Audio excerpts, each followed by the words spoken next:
ನಮಸ್ಕಾರ, ನಾನು ಶುಭ. ಮೊಳೆ ಹೊಡಿದಿರಾ, ನಿಮಗೆ ಶೆಲ್ಫ್ ಕೂಡ ಬೇಡ, ಎಷ್ಟು ಪಾತ್ರೆಗಳು ಬೇಕಾದರೂ ಜೋಡಿಸ್ಬೋದು ಅಂತ ಟ್ರಿಕ್ಸ್ ತಂದಿನಿ. ಪ್ಲೀಸ್ ವಿಡಿಯೋ ಸ್ಕಿಪ್ ಮಾಡ್ತೀರಾ ಲಾಸ್ಟ್ವರೆಗೂ ನೋಡಿ. ಮೊದಲನೇ ಟಿಪ್ಸು, ಬೇಸಿಗೆಯಲ್ಲಿ ಒಬ್ಬೊಬ್ರಿಗೆ ತುಂಬ ಬೆವರು ಬರ್ತಾ ಇರುತ್ತೆ. ಆ ಬಟ್ಟೆನೂ ತುಂಬ ಬೆವರು ಸ್ಮೆಲ್ ಬರ್ತಾ ಇದೆ ಅಂದರೆ ನೀವೇನಿಲ್ಲ, ಬಟ್ಟೆ ವಾಶ್ ಮಾಡಿದ್ದಾದಮೇಲೆ ನೀರಿಗೆ, ಅಂದರೆ ಈ ನೀರಿಗೆ ಏನೂ ಹಾಕ್ಕೊಂಡಿಲ್ಲ, ಈ ನೀರಿಗೆ ಒಂದು ಸ್ವಲ್ಪ ನಿಂಬೆಹಣ್ಣು ರಸ ಹಾಕ್ಬಿಟ್ಟು ಬಟ್ಟೆನ ಜಾಳಿಸ್ಬಿಡಿ.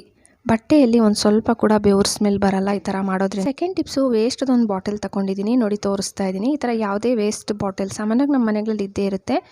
ಯಾವುದಾದ್ರೂ ಬಾಟಲ್ ತಗೊಂಡು ಮುಂದೆ ಭಾಗ ಕಟ್ ಮಾಡ್ಕೊಬಿಡಬೇಕು, ಮತ್ತು ಹಿಂದೆ ಭಾಗನೂ ಕಟ್ ಮಾಡಿಕೊಂಡು ಈ ಮಧ್ಯದಲ್ಲಿ ಇದೆಯಲ್ಲ, ಇದು ನಮ್ಗೆ ಬೇಕಾಗಿಲ್ಲ, ಇದನ್ನು ಕಟ್ ಮಾಡಿ ಬಿಸಾಕ್ಬಿಡಿ. ಇದ್ರೊಳಗಡೆಗೆ ನೀವು ಕಲ್ಲುಪ್ಪು ಹಾಕ್ಕೋಬೇಕು. ಈ ಕೆಳಗಡೆ ಕಟ್ ಮಾಡಿರ್ತೀರಲ್ಲ, ಇದ್ರೊಳಗಡೆಗೆ ಸಾಮಾನ್ಯವಾಗಿ ನಮ್ಮ ಮನೆಗಳಲ್ಲಿ ಕಲ್ಲುಪ್ಪು ಇಟ್ಟಿರ್ತೀವಿ. ಒಂದು ಸ್ವಲ್ಪ ಕಲ್ಲುಪ್ಪು ನೋಡಿ ತೋರಿಸ್ತಾ ಇದ್ದೀನಿ, ಒಂದಷ್ಟು ಕಲ್ಲುಪ್ಪು ಹಾಕ್ಕೊಂಡು ಇದ್ರೊಳಗಡೆಗೆ ನಾನು ಶಾಂಪು ಹಾಕ್ಕೊತಾ ಇದ್ದೀನಿ ₹1.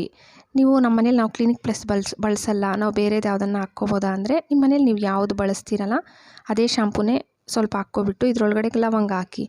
ಇವಾಗ ಮಳೆ ಬೀಳ್ತಾ ಇದೆ, ಬಾತ್ರೂಮ್ಸಲ್ಲೆಲ್ಲ ಒಂಥರ ಸ್ಮೆಲ್ ಬರ್ತಾ ಇರುತ್ತೆ, ಹೋದಾಗೆಲ್ಲ ಒಂಥರ ಚೆನ್ನಾಗಿ ಸ್ಮೆಲ್ ಒಂಥರ ಬರ್ತಾ ಇದೆ, ಚೆನ್ನಾಗಿಲ್ಲ, ಬಾತ್ರೂಮೆಲ್ಲ ಬ್ಯಾಡ್ ಸ್ಮೆಲ್ ಇದೆ ಅನ್ನೋರು ಈ ಥರ ಕಟ್ ಮಾಡಿಬಿಟ್ಟು ಮೇಲೆ ಭಾಗನೂ ಬಾಟಲ್ಗೆ ಹಾಕ್ಬಿಟ್ಟು ಇದನ್ನು ನೀವು ನಿಮ್ಮ ಬಾತ್ರೂಮ್ಸಲ್ಲಿ ಇಡಿ. ಈ ಥರ ಇಡೋದ್ರಿಂದ ಏನಿಲ್ಲ, ಬಾತ್ರೂಮಲ್ಲಿ ನೀವು ಹೋದ ತಕ್ಷಣ ಒಂದು ಒಳ್ಳೆ ಸ್ಮೆಲ್ ಇರುತ್ತೆ, ಯಾವುದೇ ಬ್ಯಾಡ್ ಸ್ಮೆಲ್ ಬರಲ್ಲ.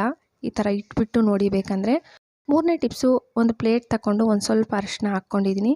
ಇದಕ್ಕೆ ಒಂದು ಸ್ವಲ್ಪ ಲವಂಗ, ಪಲಾವ್ ಎಲೆ ಒಂದು 2ರಿಂದ 3 ಸ್ವಲ್ಪ ಮುರಿದ್ಬಿಟ್ಟು ಹಾಕ್ಕೋಬೇಕು. ಮಾಸ್ಕು, ಈ ಥರ ಮಾಸ್ಕು ಫಸ್ಟ್ ಇರ್ತಾಯಿತ್ತು, ನಾವು ವೇಸ್ಟ್ ಅಂತ ಹಿಂದೆ ಹಾಕ್ಬಿಟ್ಟಿರ್ತೀವಿ. ಇದನ್ನು ಸೇಮ್ ನಾನು ಮುಂದೆ ಭಾಗ ಕಟ್ ಮಾಡ್ಕೊಂಡಲ್ಲ, ಕಟ್ ಮಾಡಿ ಇದನ್ನು ಓಪನ್ ಮಾಡಬೇಕು. ನಾವು ಫಸ್ಟೇ ಅರಿಶಿನ ಎಲ್ಲ ಮಿಕ್ಸ್ ಮಾಡಿಟ್ಟಿದ್ವಲ್ಲ, ಇದನ್ನು ಅದರೊಳಗಡೆಗೆ ಹಾಕ್ಕೊಬಿಡಿ. ಪ್ಲೇಟಲ್ಲಿ ಫಸ್ಟೇ ನಾವು ರೆಡಿ ಮಾಡಿಟ್ಟಿದ್ವಲ್ಲ, ಇದನ್ನು ನೀಟಾಗಿ ಈ ಥರ ಫೋಲ್ಡ್ ಮಾಡಿಬಿಟ್ಟು ವಿಡಿಯೋದಲ್ಲಿ ನಾನು ತೋರಿಸ್ಕೊಟ್ಟಂಗೆ ಆ ಮಾಸ್ಕಿಗೆ ಹಿಂದ್ಗಡೆ ದಾರ ಬಂದಿದೆಯಲ್ಲ, ಇದನ್ನು ಗಂಟು ಹಾಕ್ಬಿಡಿ. ಇದನ್ನು ನಿಮ್ಮ ರೈಸಲ್ಲಿಡಿ. ಈ ಥರ ಇಡೋದ್ರಿಂದ ನೀವು ಎಷ್ಟೇ ದಿನ ರೈಸ್ ಇಟ್ಟರೂ ಹುಳು ಬೀಳಲ್ಲ. ಟ್ರೈ ಮಾಡಿ ನೋಡಿ. ಬೇಸಿಗೆಯಲ್ಲಿ ತುಂಬ ಕರೆಂಟ್ ಹೋಗ್ತಾ ಇರುತ್ತೆ, ನಾವೇನು ಮಾಡ್ತೀವಿ, ಫೋನಲ್ಲಿ ಟಾರ್ಚ್ ಲೈಟ್ ಇಟ್ಬಿಡ್ತೀವಿ. ಇದೇನಾಗುತ್ತೆ, ಒಂದೇ ಕಡೆ ಬೆಳಕು ಬೀಳುತ್ತೆ, ರೂಮೆಲ್ಲ ಬೀಳಲ್ವಲ್ಲ. ನೀವೇನಿಲ್ಲ, ಒಂದು ಬಾಟಲಲ್ಲಿ ನೀರು ತುಂಬಿಸ್ಬಿಟ್ಟು ಆ ಟಾರ್ಚ್ ಲೈಟ್ ಮೇಲೆ ಆ ಬಾಟಲ್ನ ಇಟ್ಬಿಡಿ, ರೂಮೆಲ್ಲ ಬೆಳಕು ಬೀಳುತ್ತೆ. 5ನೇ ಟಿಪ್ಸು, ಈ ಥರ ವೇಸ್ಟ್ದು ಗಾಜಿನ ಬಾಟಲ್ ತಗೊಂಡಿದ್ದೀನಿ, ನೀವು ಪ್ಲಾಸ್ಟಿಕ್ದು ಬೇಕಾದರೆ ತಗೋಬೋದು. ಇವಾಗ ಸ್ಪೂನ್ಸ್ ಎಲ್ಲ ಇಡೋಕ್ಕೆ ನಮಗೆ ಜಾಗ ಇಲ್ಲ ಅನ್ನೋರು, ನೀವು ಇನ್ನೂ ಸ್ವಲ್ಪ ದೊಡ್ಡ ಬಾಟಲ್ ತಗೊಂಡಿದ್ದೀನಿ ಅಂದರೆ ಸ್ಪೂನ್ಸ್ ಎಲ್ಲ ಅದರೊಳಗಡೆ ಇಟ್ಬಿಟ್ಟು ಮುಚ್ಚಳ ಹಾಕ್ಕೋಬೋದು. ಇಲ್ಲ ಅಂತಂದರೆ ಈ ಥರ ತಿರುಗಿಸ್ಬಿಟ್ಟು ಇಟ್ಬಿಡಿ. ಬಾಟಲ್ ಅಂದರೆ ಈ ಸ್ಪೂನ್ಸ್ ಎಲ್ಲ ಪೂರ್ತಿ ಡ್ರೈ ಆಗೋಗಬೇಕು, ನೀರು ಇರಬಾರ್ದು. ನಾನು ಫುಲ್ಲು ಡ್ರೈ ಆದಮೇಲೆ ಬಟ್ಟೆಯಲ್ಲಿ ಒರೆಸ್ಬಿಟ್ಟು ನೋಡಿ ಈ ಥರ ಬಾಟಲಲ್ಲಿ ಇಡ್ತಾಯಿದ್ದೀನಿ, ಗಾಜಿನ ಬಾಟಲಲ್ಲಿ. ಇದು ಒಂದು ಸೈಡಲ್ಲಿ ಎಲ್ಲನ ಇಟ್ಬಿಡ್ಬೋದು, ನೋಡೋಕ್ಕೂ ಚೆನ್ನಾಗಿರುತ್ತೆ, ಮತ್ತು ನೋಡಿ ಸ್ಪೂನ್ಸ್ ಎಲ್ಲ ಎತ್ಕೊಳ್ಳೋಕ್ಕೂ ಚೆನ್ನಾಗಿರುತ್ತೆ. ಇಲ್ಲ ನಿಮ್ದು ಇನ್ನೂ ಸ್ವಲ್ಪ ದೊಡ್ಡದಾಗಿದೆ ಬಾಟಲ್, ನಂದು ಕರೆಕ್ಟಾಗಿದೆ ಅಂದರೆ ಸ್ವಲ್ಪ ಕಮ್ಮಿ ಬಂದಿದೆ, ಸ್ಪೂನ್ಸ್ ಸ್ವಲ್ಪ ಉದ್ದ ಆಗೋಯ್ತು, ನಿಮ್ಮದು ಕರೆಕ್ಟಾಗಿ ಸ್ಪೂನ್ಸ್ ಒಳಗಡೆ ಹೊಟ್ಟೋಗ್ತಾ ಇದೆ, ಮುಚ್ಚಳ ಹಾಕೋಕ್ಕೂ ಆಗುತ್ತೆ ಅಂದರೆ ನೀವು ಬೇಕಾದರೆ ಮುಚ್ಚಳ ಹಾಕ್ಬಿಟ್ಟು ಒಂದು ಕಡೆ ಇಟ್ಬಿಡ್ಬೋದು. ಪ್ಲಾಸ್ಟಿಕ್ದು ಈ ಥರ ಬಾಕ್ಸು ಸಾಮಾನ್ಯವಾಗಿ ಎಲ್ಲರ ಮನೇಲಿ ಇರುತ್ತೆ, ಅಂದರೆ ಇದು ನಮ್ಮ ಮನೇಲಿ ಇದೆ ಅಂದರೆ ಇದು ನಾನು ಯೂಸ್ ಮಾಡ್ತಾಯಿಲ್ಲ. ಇದು ಕೆಳಗಡೆ ಸ್ವಲ್ಪ ಸೀಳಿದೆ. ಈ ಥರದ್ದು ಯಾವುದನ್ನ ಒಂದು ಬಾಕ್ಸ್ ತಗೋಬೇಕು. ಇದ್ರೊಳಗಡೆಗೆ ನೋಡಿ ತಟ್ಟೆಗಳು, ಬಟ್ಲು, ಜಂಬು, ನಿಮಗೆ ಏನೇನೆಲ್ಲ ಇಡಬೇಕು ಅನಿಸುತ್ತಲ್ವ ಎಲ್ಲನೂ ಇದರಲ್ಲಿ ಜೋಡಿಸ್ಬಿಡ್ಬೋದು. ನೋಡಿ ಚಿಕ್ಕ ಚಿಕ್ಕ ತಟ್ಟೆಗಳು, ದೊಡ್ಡ ತಟ್ಟೆ, ಇನ್ನು ಚಿಕ್ಕ ಚಿಕ್ಕ ಬಟ್ಲು, ಬಾಕ್ಸುಗಳು, ಗ್ಲಾಸಸ್ಸು ಎಲ್ಲನೂ ಇದರಲ್ಲೇ ತುಂಬಿಸ್ಬಿಡ್ಬೋದು.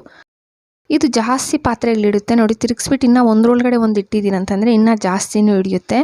ಈ ಥರ ನೀವು ಇಟ್ಬಿಡ್ಬೋದು. ಇವಾಗ ಸ್ಟೀಲ್ ಸ್ಟ್ಯಾಂಡ್ ಇಲ್ಲಿ ಹೊಡಿಯೋಕ್ಕೆ ಜಾಗ ಇಲ್ಲ, ಒಬ್ರದ್ದು ಕಿಚನ್ ತುಂಬ ಚಿಕ್ಕದಾಗಿರುತ್ತೆ, ಪಾತ್ರೆಗಳು ಜೋಡಿಸ್ಕೊಳ್ಳೋಕ್ಕೆ ಆಗಲ್ಲ. ಚಿಕ್ಕ ಕಿಚನಲ್ಲಿ ಏನಾಗುತ್ತೆ, ಮೊಳೆ ಕೂಡ ಹೊಡಿಯೋಕ್ಕಾಗಲ್ಲ, ಮತ್ತು ಸ್ಟ್ಯಾಂಡ್ ತಂದು ಹೊಡಿಯೋಕ್ಕೂ ಆಗಲ್ವಲ್ಲ.